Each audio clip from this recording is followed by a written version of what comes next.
जा काले कावां तेरे मुंह विच खंड पावां ले जा तू संदेशा मेरा मैं सदके जावां बागों में फिर झूले पड़ गए पक गई मिठियां अंबियां ये छोटी सी जिंदगी तेरा लंबियां लंबियां ओ घर आजा परदेसी कि तेरी मेरी एक जिंदड़ी। 5 मिनट का आइडिया पे पूरा सेटअप बन गया और पूरा एग्रीमेंट साइन हो गया। क्या जो कहानी 5 मिनट में समझ आ जाए वो कहानी ही राइट कहानी होती है। ये तो मुझे आज तक समझ आई है। और कई बार ऐसा होता है कि हम लोग लोभ में चले जाते हैं, 3 घंटे के नरेशन में कहानी समझते हैं तो 80% वो अब छोड़िए, जाने दीजिए, डामाडोल वाला ही मामला रहता लेकिन 5 मिनट में समझ आ गई तो सोच लो बात बन गई। क्या तो बात है। 5 मिनट में कहानी समझ आ गई थी। फिर बेशक हमें 2 साल लगे लिखने में, वो अलग चीज है, क्या बात। लेकिन गदर 2 के ब्रांड को यूज नहीं करना था, उसकी आत्मा को यूज करना था, गदर 1 की आत्मा। 2 डिकेड का इंतजार, तो हम लोग को तो उम्मीद है कि एक बहुत बड़ी हमने अपनी तरफ से बेस्ट कोशिश की है और मुझे उम्मीद है कि 100% लोगों के दिलों को छुएगी ये भी। क्या बात है, ये उम्मीद हम लोग को भी है सर। एक थोड़ी सी लेकिन नाराजगी भी है कि सिर्फ अभी तक आपने 11 अगस्त को फिल्म रिलीज होने वाली एक टीजर देके छोड़ा हुआ है। ट्रेलर का इंतजार है, कुछ और देख नहीं पा रहे, ढूंढ रहे किधर से मिले, कुछ मिले। देखिए ऐसा है, अभी ट्रेलर भी आएगा, अच्छा, गाने भी आएंगे। मिथुन जी ने इतने कमाल कमाल के गाने बनाए हुए हैं क्योंकि इनके लिए सारा हिंदुस्तान वेट कर रहा है गदर के नए गानों का, और ये इनके लिए बड़ा चैलेंज था। यस, क्योंकि गदर के नए गाने आसान नहीं थे। क्या बात, समझे ना, सईद कादरी साहब ने लिखे, इन्होंने बनाए, और मगर अपने मुंह मुया बिट्ठू मनने वाली बात नहीं है, लेकिन सत्य है कि इन्होंने बहुत कमाल के गाने बनाए। पूरा भारत झूमेगा उन गानों पे। और इनके ये बहुत सेंसिबल और सेंसिटिव इंसान है जिनका नाम है मिथुन बाबू। ये इन्होंने गदर 1 के गानों की लेवल को ध्यान में रखते हुए ही काम किया कि हाँ भाई, इतनी मेलोडी, इतना सब इसमें था। उसकी जो ग्रेविटी थी, उस ग्रेविटी को हम कैसे के साथ हम कैसे चलें, पूरे ध्यान, पूरे दिमाग, पूरी तवज्जो से उसके संग चले हैं और इन्होंने बनाए हैं। 2 गाने उसमें अरिजीत ने गाए हैं, और मैं तो कहूँगा एक आध कोई लाइन अगर सुना दें तो सुना दें, नहीं तो चलिए आने दीजिए। नहीं, आने देते हैं, आने देते कुछ झूमने दीजिए लोगों को। हाँ थोड़ा तो सर देखिए, मुझे ऐसा लगता है कि बहुत देर से, जैसे मेरे पास इतने सवाल हैं इस फिल्म को लेकर, क्योंकि इस फिल्म को मैंने तब भी देखा था जब मैं सिर्फ स्कूल में जाता था, और मैं अब देख रहा हूँ जब मैं खुद एक जॉब वॉब करने लग गया हूँ, अपनी जिंदगी परिस्थितियां समझने लगा हूँ। ऐसे हमारे में बड़े सारे दोस्त हैं जो आपसे कुछ सवाल पूछना चाहते हैं, लेकिन हाँ, ये कंडीशन पर मैं इनको सवाल पूछने दूंगा आगे कि उनके सवालों के बाद आपको हमें एक तो ये गाना दोनों लोग को साथ में सुनाना होगा, और वो कौन सा एक ऐसा नया गाना है जो आने से पहले हल्ला मचा दिया है और उसमें अरिजीत सिंह और आपका कमाल है, तो उसके बारे में भी हम जानेंगे। मैं ऐसा कह सकता हूँ, मिथुन ने जीवन में बहुत ब्यूटीफुल गाने बनाए हैं, पर मुझे ऐसा लगता है एज ए डायरेक्टर ये मिथुन जी के जीवन का बेस्ट कार्य है। क्या बात है, बस इतना बोल देता हूँ, इससे ज्यादा कुछ नहीं बोल सकता। गाने इन्होंने बहुत हिट बनाए, मगर ये इनके जीवन का बेस्ट कार्य है, ये मैं बोल देता हूँ। क्या बात, फिर तो इसके बारे में जानकारी लेनी जरूरी है ना। हर आदमी ग्रो होता है, हर आदमी अच्छा होता है, हर आदमी आगे बढ़ता है और उसके जीवन के काम बढ़ते चले जाते हैं। यही है इनका बस। तो डियर मीडिया, ये सवाल मेरा पहले अब आपसे है, इससे पहले कि आप सवाल दें, कि आप भी ये जो गाना जिसके जिक्र चल रहा है ये आप जानना चाहते हैं मिथुन से और ये गाना सुनना चाहते हैं, या फिर पहले आप अपने सवाल दागना चाहते हैं? It's up to you. क्या बोलती है मीडिया? सवाल कर ले, पहले गाना कि सवाल? पहले गाना। नहीं, गाना। देखिए, हम लोग, अनिल जी ने बहुत एक अच्छी बात इनके जहन में आई है कि हम गदर का एक बहुत कॉन्सर्ट प्लान कर रहे हैं।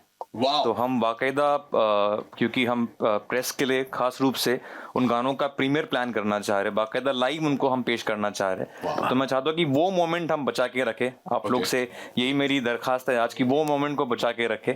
मैं कुछ गाने के बारे में जरूर कुछ ट्रिविया शेयर कर दूंगा, लेकिन पहले हम कुछ सवाल कर लेते हैं जो उदय जी से भी आप लोग जानना चाहते हैं, अनिल जी से भी, फिर आगे बढ़ते हैं। डन रहा। सो डियर मीडिया, अब आपकी बारी है, आप अपने सवाल पूछ सकते हैं। शर्मा जी, आपने कहा कि गदर जो थी वो आइटम बम था, तो इसको आप क्या कहेंगे, कौन सा मोमेंट? मैंने ये नहीं कहा गदर एटम बम था, मैंने कहा कि जब दूसरी कथा आएगी तो मुझे फील होना चाहिए कि एटम बम में ब्लास्ट होने के लायक है, तो ही मैं उसको लेके आऊँगा। मुझे ऐसा लगता है कि गदर 2 की कथा जब मुझे लगा कि एटम बम है तो ही मैं लाया। मेरे 100 इंटरव्यू में ये बात मैंने कही है और मुझे एहसास हुआ और ये 100% मुझे लगा कि ऐसी कथा है तो मैं लेके आया हूँ। और गदर तो गदर थी, गदर के लिए कोई शब्द बोलने की ज़रूरत ही नहीं है। गदर के लिए सिर्फ इतना ही बोलना काफ़ी है कि गदर थी वो। सही बात। हाय, रूना फ्रॉम वेब दुनिया। आप इनफैक्ट मिथुन जी आपसे स्पेशली सवाल करना जी। चाहूँगी। जब ये फिल्म का गाना आया था, सर्टनली अनिल जी बहुत पसंदीदा था। इसमें एक इंस्ट्रूमेंट बजाया गया था असल वाले में, बेला बहार, और ये एक एंडेंजर्ड इंस्ट्रूमेंट कहा गया था और उसमें APJ कलाम साहब खुद आए थे उस इवेंट को, वो मुख्य अतिथि थे। जी क्या वो बेला बहार यहाँ पर भी यूज हुआ है क्योंकि रीअरेंजमेंट है, या जी। उस इतने खूबसूरत वाद्य यंत्र जो उसमें यूज किए गए थे उसका भी जी। आपने इस्तेमाल किया है? हमने उसका भी इस्तेमाल बिल्कुल किया है, लेकिन क्या कहते हैं कि एक सिनेमा के पॉइंट ऑफ व्यू से हमने उसको काफ़ी लेयर भी किया है। और उसके जो उसी फैमिली से जो राजस्थान का जो बहुत माना हुआ इंस्ट्रूमेंट है, जो सारंगी जिसे हम कहते हैं, तो उसका भी हमने लाइव बाकायदा रिकॉर्ड किया है और उसको पूरी तरीके से पेश किया है। Thank you. क्या उदित बात है, सर। बहुत अच्छा। हाय सर, मेरा सवाल उदित सर से है। आपने सनी देओल के लिए गाया है, पूरा एल्बम आपने किया है गदर 1 में, तो उनकी आवाज़ मतलब 2.5 किलो का हाथ, उनका आवाज़ थोड़ा हैवी है, वैराज आपका आवाज़ थोड़ा सॉफ्ट है, जो रोमांटिक गाने आप पे ज़्यादा सूट करते हैं। तो क्या आपने आपकी वॉइस मॉड्यूलेशन करके उनके लिए फिट की, या आपको कभी डाउट आया कि उनकी आवाज़ पे मेरा आवाज़ सूट करेगा कि नहीं? मैं सनी जी के लिए गाया और इन्होंने कह दिया था कि देखो मैच होना चाहिए सनी जी के लिए, लेकिन ऐसा मैच हुआ कि आप सब लोग जानते ही हैं और पूरी दुनिया में तबाही मच गई। अभी फिर से मिठुन जी ने उसी गाने को अलग ट्रीटमेंट दिया। इन्होंने म्यूजिक का ट्रीटमेंट, कोरस का ट्रीटमेंट, सिंगिंग का ट्रीटमेंट। तो सबसे अच्छी बात यह लगी कि लोगों के दिलों में छू गया वो चीज। सबसे बड़ी बात यह है। और 4 दिन नहीं हुए हैं, 5 करोड़ ऑलमोस्ट व्यूज हैं जी बिल्कुल। और 20 लाख 20 लाख उसके लाइक्स हैं 4 दिन में। तो thanks to God and all your good wishes के आपका उदित नारायण मतलब सिंगिंग ऑलमोस्ट 43 इयर्स। और मैं ऊपर वाले से प्रार्थना करूंगा और जिस तरह आप लोगों ने प्यार दिया है ऐसे देते रहिए।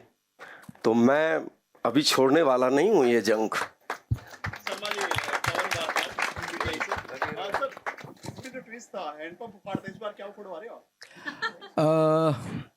ये पर्दे पर ही देखो तो ज्यादा बेटर ना। सारे चीजें आप यहाँ क्यों खोलना चाहते हो? पर्दे के लिए तो रखो ना। पूरा भारत पूछ रहा है कि क्या उखड़ रहा है। तो इंडियन फिल्मों को बहुत पसंद किया जाता पाकिस्तान में, पाकिस्तान में कहते बैन कर दिया, लेकिन ये ट्रेलर काफी पॉपुलर है। पाकिस्तान के अंदर गदर मुझे लगता है कि वहाँ की सबसे सफलतम फिल्मों में से हो गई है सर। नहीं, हलचल क्या, वहाँ भी लोग बहुत पसंद कर रहे हैं। और पाकिस्तान के लोग गदर को, पहली गदर को भी बहुत प्यार किया और दूसरे गदर के टीजर को भी बहुत पसंद कर रहे हैं। यूट्यूब पे देखो कितने पाकिस्तानियों के अच्छे अच्छे कमेंट्स हैं।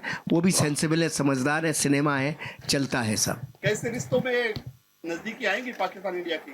देखिए, फिल्में इसीलिए बनती है ताकि रिश्ते मजबूत हो सकें। पिछली गदर में भी हमने यही कहा था कि मोहब्बतों से ही सारी दुनिया चलती है, मोहब्बतों के बिना कुछ नहीं चलता। और इसके अलावा हम और कह भी क्या सकते हैं? हम तो कह ही सकते हैं बात अपनी। इसमें भी हमने कुछ कहा है और लेकिन सामने लोग सुनते भी हैं। ऐसा नहीं है कि पाकिस्तान के आवाम तो सुनती ही है। बाकी मैं सियासियों के बारे में बात नहीं कर सकता। तो सियासतदान ऐसे भी है जो सुनते भी हैं, दोनों तरफ। अनिल जी, अच्छा 22 साल के बाद आपने हीरो हीरोइन मतलब सनी देओल और अमीषा पटेल की वही केमिस्ट्री दोबारा मतलब जीवित की है, तो ऐसा लगता नहीं कि इतने साल हो गए, तो उसका राज क्या है? उसका कोई राज नहीं है। दोनों के दिल में, सनी और अमीषा दोनों के दिल में तारा सिंह और साकीना बसा हुआ था, और दोनों ने इतनी अच्छी परफॉर्मेंस की है कि वो उसकी जो है उसकी जिम्मेदारी उन दोनों की है। उन्होंने इतना अच्छा काम किया है, उसके लिए मैं उन दोनों को ही, आपको और सबको धन्यवाद देना चाहिए। उन दोनों का ही गुण है कि वो उस करेक्टर को फिर से उसी तरह से निभा पाए हैं। So I am thankful to them, and they have done the magic, not me.